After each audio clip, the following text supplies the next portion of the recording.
Good morning to all. I am G. Krishnan, Social Science teacher. Gandhi Metric Higher Secondary School in Kanthambalayam. Today I am going on History, Unit 8. I have a first one titles பார்த்தீங்கன்னா No Tax Combine and Chauri Chaura incident. வரிகோடா இயக்கம் மற்றும் சௌரி சௌரா சம்பவம் ரெண்டுமே very important டைம்லைனில் கேட்பாங்கன்னு கரெக்டாக என்ன பண்ணுங்க line பண்ணிக்காங்க. Gandhiji announced a no tax combine in Bardoli in February 1922. 1922 பிப்ரவரி மாதம் பர்தோலியில் வரிகோடா இயக்க பிரச்சாரத்தை காந்தியடிகள் அறிவித்தார்.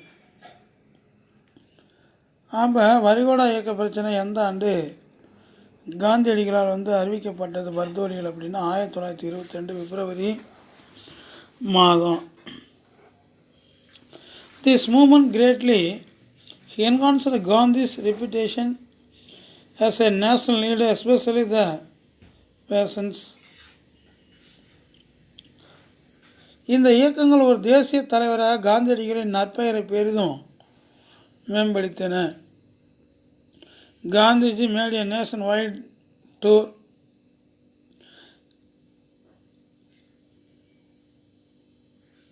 மேலே காந்திய நாடு தழுவிய சுற்றுப்பயணத்தை மேற்கொண்டார். காந்தியடிகள் நாடு தழுவிய சுற்றுப்பயணத்தை என்ன பண்ணார் அப்படின்னா மேற்கொண்டார்.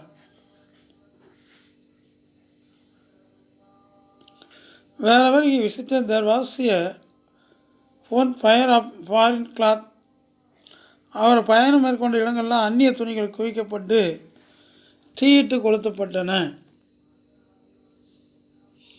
Thousands left government jobs. Students gave up their studies in large number and the lawyers gave up a thriving practices. ஆயிரக்கணக்கானவர்கள் அரசு வேலைகளை துறந்தனர். மாணவர்கள் பெரும் எண்ணிக்கையில் தங்கள் கல்வியை கைவிட்டனர். பெரும் அளவிலான வழக்குரைஞர்கள் தங்கள் தொழில் பயிற்சியை கைவிட்டனர்.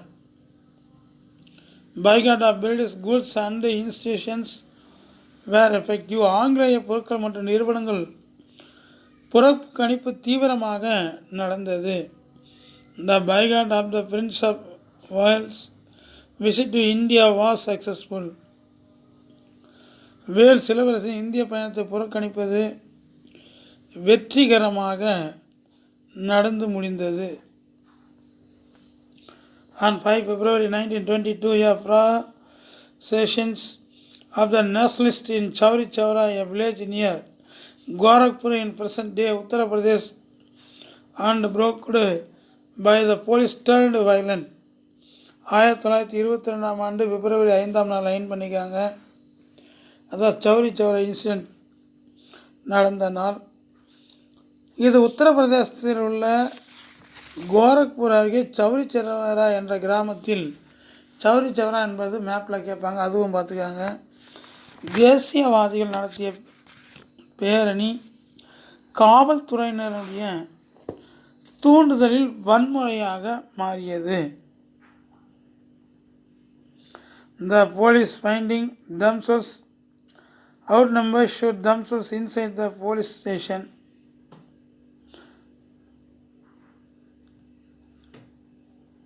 தாம் குறைந்த எண்ணிக்கையில் இருப்பதை உணர்ந்த காவல்துறையினர் பாதுகாப்புக்காக தங்களை காவல் நிலையத்துக்குள் என்ன பண்ணாங்க அப்படின்னா அடைத்து வைத்தனர். இந்த burned the police station. 22 policemen lost their lives. அதை லைன் பண்ணிக்காங்க. ஆனால் ஆத்திரம் கொண்ட கூட்டத்தினர் 22 காவலருடன் காவல் நிலையத்தை தீயிட்டு கொளுத்தினார்கள். Gandhiji immediately withdrew the movements. காந்தியடிகள் உடனடியாக இந்த இயக்கத்தை திரும்ப பெற்றார். காந்திஜி உடனடியாக இந்த இயக்கத்தை என்ன பண்ணாங்க திரும்ப பெற்றார். நெக்ஸ்ட் ஒன் டைட்டில்ஸ் பார்த்தீங்கன்னா Swarajist அப்படின்னா சுயராஜ்ய கட்சியினர். சுயராஜ்யஸ்ட் அப்படின்னா யாருங்க? சுயராஜ்ய கட்சியினர். Meanwhile, Congress was divided into groups in Vaya and brought changes and no changes. இதனிடையே காங்கிரஸ் கட்சி இரண்டாக பிளவுபட்டு அவை யாவன அப்படின்னா மாற்றத்தை விரும்புபவர்கள் மற்றும் மாற்றத்தை விரும்பாதவர்கள் என இரண்டு பிரிவுகளாகும். Some of the congressmen led by Motilal Nehru and C.R. Das wanted to contest the election and enter the legislature. Motilal Nehru மற்றும் C.R. தாஸ் ஆகியோர் தலைமையிலான காங்கிரஸார் தேர்தலில் போட்டியிட்டு சட்டப்பேரவைக்குள் நுழைய வேண்டும் என்று விரும்பினார்கள்.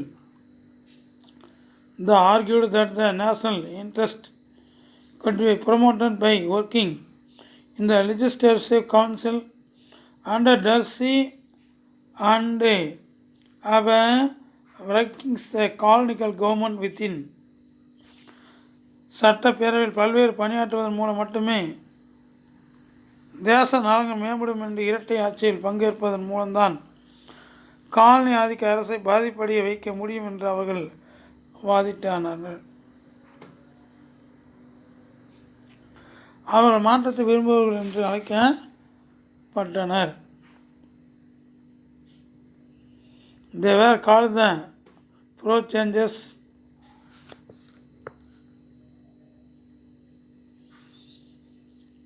Saint followers of Gandhiji like Vallabhbhai Patel, Nixon, C. Rajaji and others known as No Changes wanted to continue non-cooperation movement with the government. அப்போ நீங்கள் பார்த்தீங்கன்னா வல்லபாய் பட்டேல், ராஜாஜி உள்ளிட்ட காந்தியடிகளை தீவிரமாக பின்பற்றிய பலர் மாற்றத்தை விரும்பாதவர்களாக அரசுடன் ஒத்துழையாமை இயக்கத்தை தொடர விரும்பினார்கள். Despite the opposition, C.R. Das and Motilal Nehru formed the Swaraj Party on 1st January 1923. அதை லைன் பண்ணிக்காங்க. அப்போ ஸ்வராஜ் பார்ட்டி ஸ்டார்ட் ஆகுது என்ன 1st January 1923. இதுவும் நம்ம டைம் லைனில் எழுதலாம்.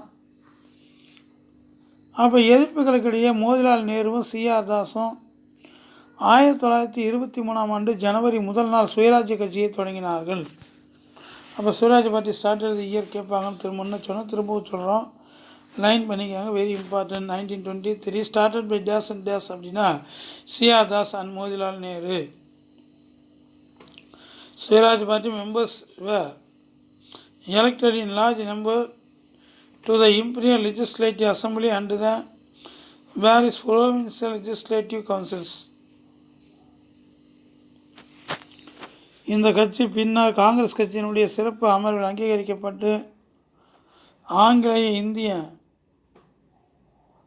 பேரரசு, இந்தியாவின் பேரரசு இம்பீரியல் சட்டப்பேரவை மற்றும் பல்வேறு மாகாண சட்டப்பேரவைகளுக்கு பெரும் எண்ணிக்கையை சுயராஜ்ய கட்சி உறுப்பினர்கள் தேர்ந்தெடுக்கப்பட்டனர்.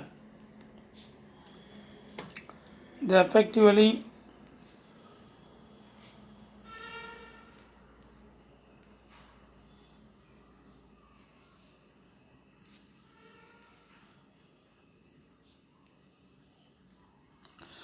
used the legislature as a platform for propagation of nationalist idea.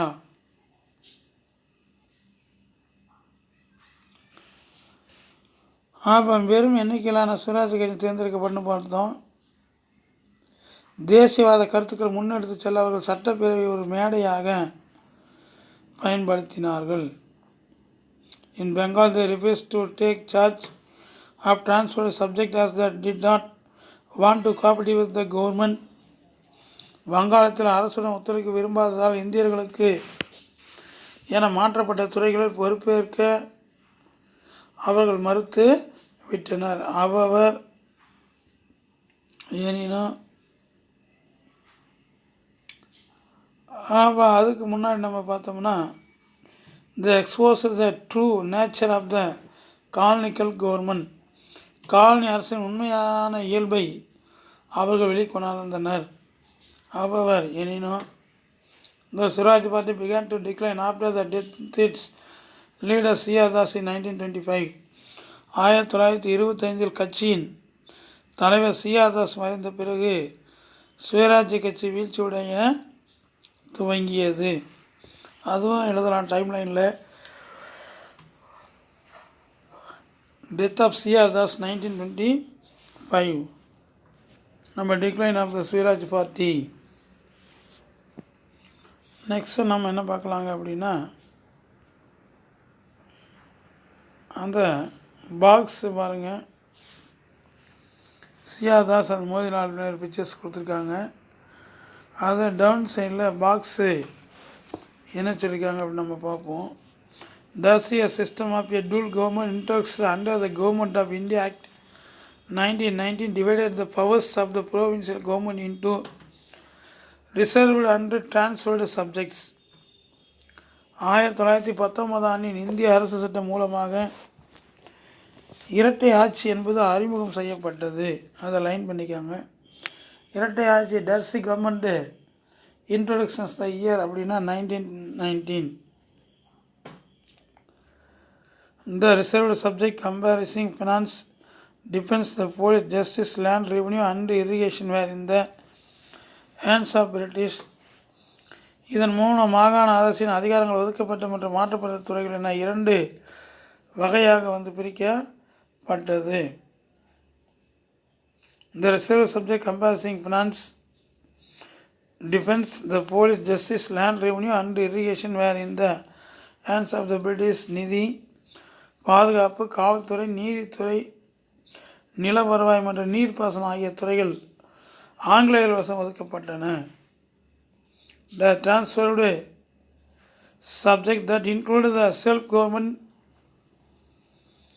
அப்போ மாற்றப்பட்ட துறைகளுடைய இருக்கக்கூடிய முக்கியமான அமைப்புகள் என்னென்னு பார்த்தோம்னா, செல்ஃப் கவர்மெண்ட்னா உள்ளாட்சி, செகண்ட் ஒன்ல எஜுகேஷன் கல்வி, தேர்ட் ஒன் பப்ளிக் ஹெல்த்து பொது சுகாதாரம், நெக்ஸ்ட் ஒன்ல பப்ளிக் ஒர்க்ஸ்னால் பொதுப்பணி, அக்ரிகல்ச்சர் வேளாண்மை, நெக்ஸ்ட் ஒன்ல forest and fisheries were left under the control of Indian ministers. வனங்கள் மற்றும் மீன்வளத்துறை ஆகியன இந்திய அமைச்சர்களுடைய கட்டுப்பாட்டின் கீழ் விடப்பட்டன. The system ended with the introduction of provincial autonomy 1935. 1935 ஆண்டு மாகாண சுயாட்சி அறிமுகம் செய்யப்பட்ட பிறகு இந்த முறை முடிவுக்கு வந்தது. சரி, நெக்ஸ்ட் ஒன் டைட்டில்ஸ் நம்ம பார்க்கலாங்க.